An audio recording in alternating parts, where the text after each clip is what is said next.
no warning, you know, maybe they should have told me the great treat I'm going to have. No warning, but great to see you. Thank you, hi. Hi, nice to meet you. Have a good day. Good to see you. Nice Hi. to see you, Marie. Thank you, good to see you. Good to Hi. see you. Thank you for this. No, thank you. Thank you. I'm Kondo. Nice to meet you. Thank you. Thank you. Thank you, thank you. So, where do you want me to be? Here. Yeah. Over here? Over here. Okay, beautiful. Thank you. Oh. So small space. Here. Sorry. Okay, beautiful, thank you. Thanks for being here. Very much appreciated. Oh, Thank you for your time. So No, with thank the you. Senator joining us, I welcome everyone to take their seats and we'll start today's program please, please. imminently.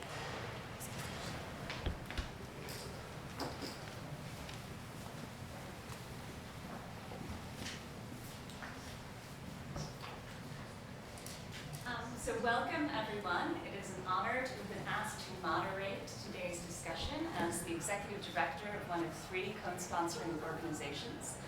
My name is Rebecca Shute. I'm with Citizens for Global Solutions. We're a non-governmental organization headquartered here in Washington, D.C., with members throughout the United States. And one of our goals is nuclear nonproliferation and disarmament.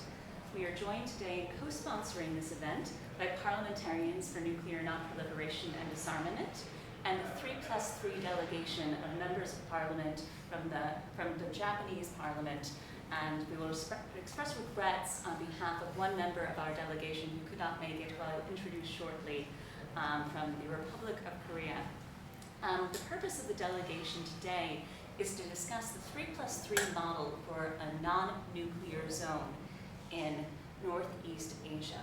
3+3 being the non-nuclear states, the Republic of Korea, Japan, and the Democratic People's Republic of Korea, and their 3 nuclear neighbors, the United States, the Russian Federation, and the People's Republic of China. Today we are honored to have with us Senator Markey, and before giving the floor to the co-sponsors of today's delegation, I would like to acknowledge Senator Markey's contributions, not only in making this discussion possible today, but into this movement as a whole. As the chair of the bicameral working group for weapons and nuclear nonproliferation, but with a storied history going back many decades before that.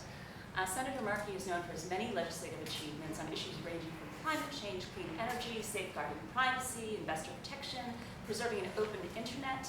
But for the purposes of today's discussion, I think we need to hone in on his staunch advocacy for nuclear nonproliferation and disarmament, even predating his election to the Senate in 2013, beforehand over his 37 years in the House, during which he was leader of the National Nuclear Freeze Movement and a champion within Congress, including launching an amendment to ban all underground nuclear testing that passed in 1986, fighting for tightening of controls on global trafficking and nuclear technology throughout the 90s, and continued work in the Senate today, including successfully enacting new restrictions on exports of nuclear and dual-use technologies to Iran, North Korea, and other countries designated as state sponsors of terrorism. As founder of the Non-Proliferation Caucus, Senator Markey continues to spearhead these efforts, and I would like to also note that he is co-president of Parliamentarians for Nuclear Nonproliferation and Disarmament, one of the 3 co-sponsoring organizations today. We also will have a keynote address from Dr. Morten Halperin, who has been deeply engaged for more than 20 years with this issue. He is a senior advisor to Parliamentarians for Nuclear Nonproliferation and Disarmament, as well as the Open Society Institute and the Open Society Policy Center. And he served in the federal government in the Clinton, Nixon, and Johnson administrations. He's been associated with a number of think tanks and is co-chair of the New America Foundation's Nuclear Strategy Working Group. And I apologize that I'm cutting some of these bios a little bit short in the interest of time. I will quickly introduce our delegation before giving the floor to the co-organizers of the delegation for some welcoming remarks on their behalf, before turning, of course, to Senator Markey for his opening, and then to Dr. Halperin for his keynote. After that, we will have a roundtable with these honorable members of Parliament, announcements from the P+3 Secretariat, an introduction of an open letter to the President that will be circulated around the room by my colleague. Introducing today's delegation, it is my honor that we have with us 5 esteemed members of Parliament from Japan. Honorable Kazuhiro Haraguchi from the Constitutional Democratic Party, Representative Soichi Kondo, also from the Constitutional Democratic Party, Representative Tomoko Abe, also from the Constitutional Democratic Party, and Representative Mari Kushibuchi from Reiwa. And expressing deep regrets at not being here today is an honorable member of Parliament from the Republic of Korea, Honorable Ik-pyo Hung. And he has a very good reason for not being here today, as he was elected just 2 days before his travel time as deputy leader of his party, the Democratic People's Party of Korea. He has been a tireless advocate on this issue, and we look forward to including him in many future events. And so, with those short introductions, I would like to give the floor to the lead co-organizer of the delegation for welcoming remarks, Honorable Tadashi Inuzuka, who is a former member of the Parliament of Japan, a leader within the 3+3 movement, a co-president of the World Federalist Movement Executive Committee, and a leader within PNND. Tadashi, the floor is yours. Thank you, Rebecca. I'd like to thank you very much, Senator Maki, for being here and being a host of this very important event for us. And thank you very much for Dr. Norton Halperin for delivering the keynote speech today. We have already translated his keynote speech, and we all read thoroughly on the upright. And it's a very, very important suggestions, full of suggestions. And why we are here, in Washington D.C., is to resume the 6-party talks. That means both North and South Korea and Japan, 3 countries within the zone country of the nuclear weapon, proposed nuclear weapon free zone countries, plus surrounding nuclear weapon countries, which is US, China, Russia, 3 countries, 3+3 frameworks. And between these players, we are proposing to have a dialogue. And this time in Japan, for instance, we hear nothing but against China, against Russia, very hostile, the newspaper and TV stations, and there's no communication whatsoever between South Korea and North Korea at the same time. Even the military, communication is totally cut. And we think this is a very, very dangerous situation. So we are promoting the 6-party talks, resuming the dialogue. This is very important at this very moment. And I thank you very much for Senator Maki. Thank you. Senator Maki, the floor is yours. Well, thank you so much. And thank you all for being here. I feel privileged to address you as a fellow member of the Parliamentarians for Nuclear Non-Proliferation and Disarmament. I have been a member for 30 years of this organization.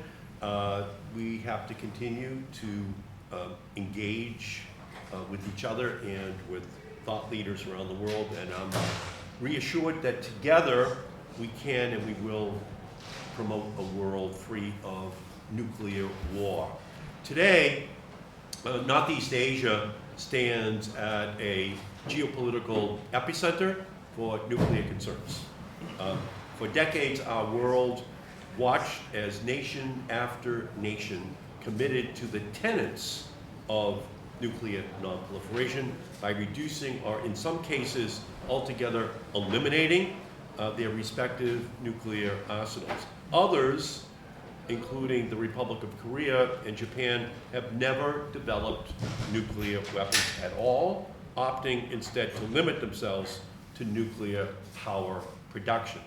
At the same time, we have watched as some nations, such as North Korea, departed from the spirit of nuclear arms control and non-proliferation by establishing themselves as a nuclear power.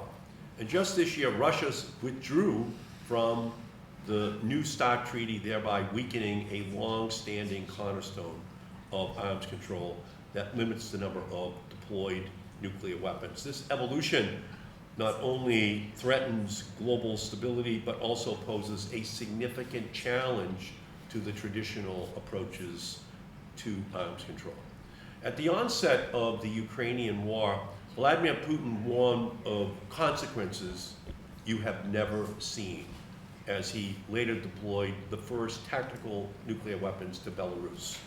These actions lead the United Nations Disarmament Representative to describe the risk that such arms will be used as being higher today than at any time since the end of the Cold War. So we're at a dangerous time. The threat is real, and we must do everything we can to prevent territorial disputes in the East China Sea and the divergent interest among the regional powers from leading Northeast Asia down a similar path. These are challenging times, and it's important to acknowledge the role that we in this room have as current and former legislators and representatives of our respective nations.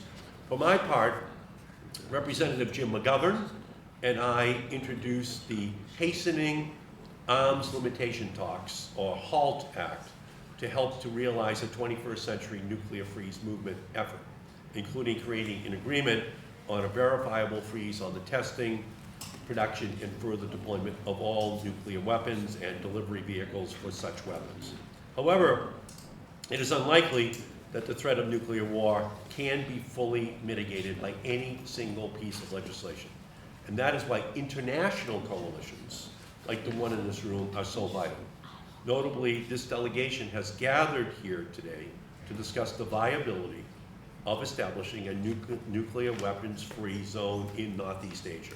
Clearly, this is not an idea that has unilaterally materialized, nor is it one that can be realized without the collective participation of key nations in the region and around the world.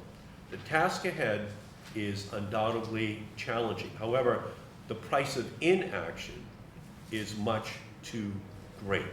And together as legislators, as diplomats, and subject matter experts, we have a shared commitment and collective responsibility to prevent the heightened threat of nuclear war from creeping into Northeast Asia and indeed the rest of the world.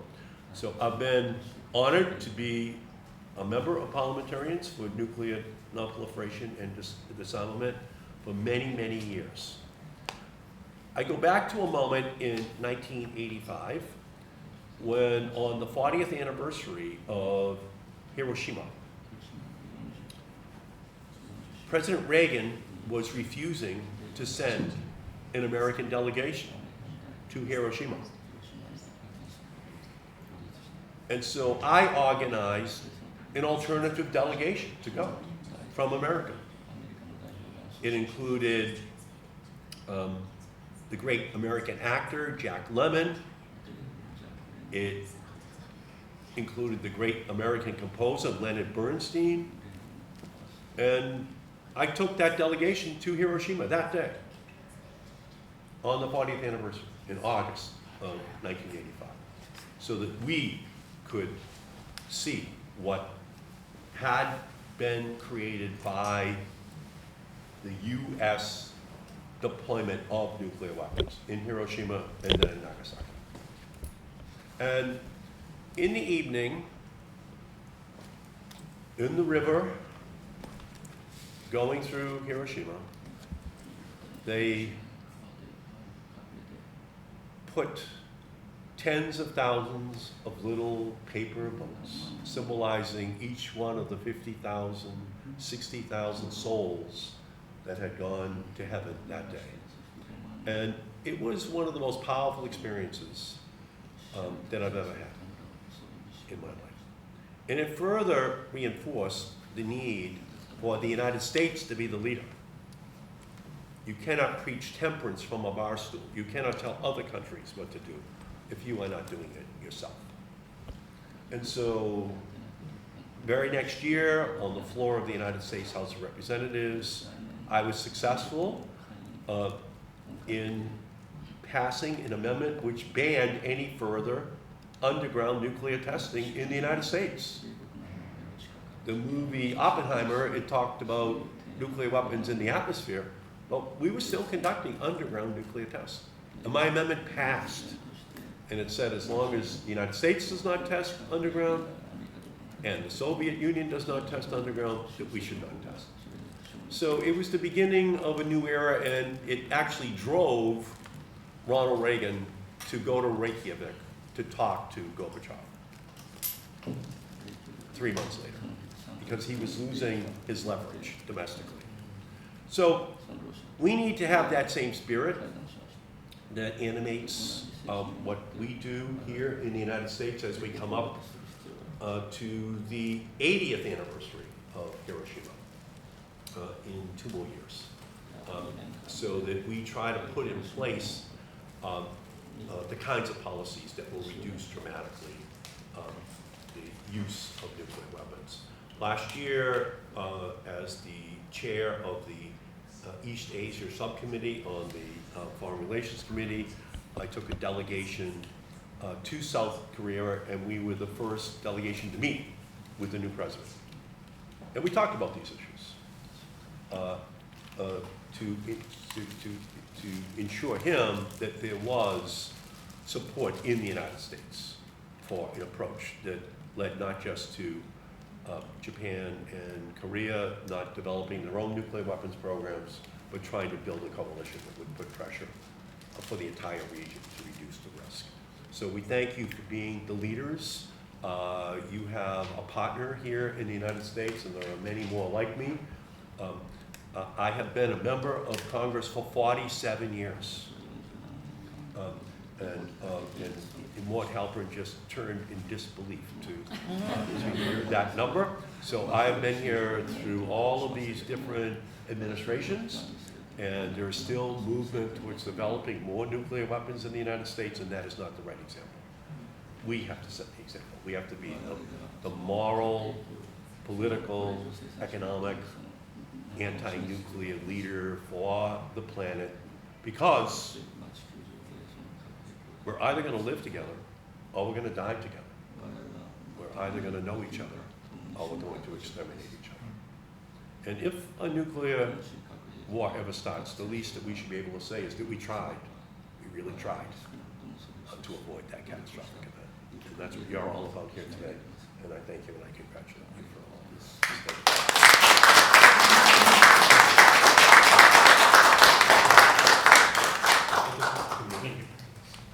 Thank you sincerely, Senator Markey, for those stirring opening remarks. We know there might be a few other things going on at Congress today, so we appreciate your giving the valuable time to the delegation and to this very important conversation.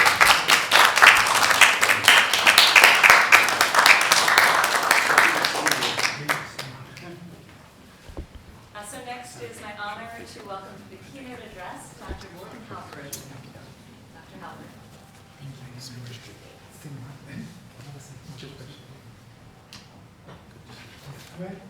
Russian President Vladimir Putin, at the start of the invasion of Ukraine, that Russia might use nuclear weapons in the conflict, triggered a global reaction, making clear in the words of the G20 that, quote, the use or threat of the use of nuclear weapons is inadmissible.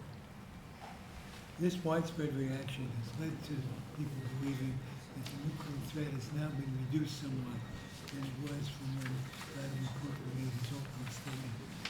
At the same time, we were reminded that the moratorium on nuclear use since Nagasaki is by no means guaranteed to continue. And people are turning once again to understanding the need to fill in the gaps in the set of international agreements which stigmatize nuclear weapons and constrain their use. Among the proposals getting serious attention is one that would make a threat to use, as well as any actual detonation of a nuclear device, a crime under international law. This can be done in 2 ways. One would be an amendment to the NPT treaty, inserting this as a separate clause of the treaty and making that commitment by both the nuclear weapon states and the non-nuclear weapon states. The other way to do it is by the UN Security Council deciding in a resolution that any threat or use of nuclear weapons is a threat to world peace and therefore a violation of the Charter and therefore illegal under international law. There is a major global effort advocating these policies. But I want to focus on another step that's already been alluded to several times, and that is the creation of a nuclear weapons-free zone in Northeast Asia, which would cover North, South Korea, and Japan as the non-nuclear states, and the United States, Russia, and China would also be parties. Full commitment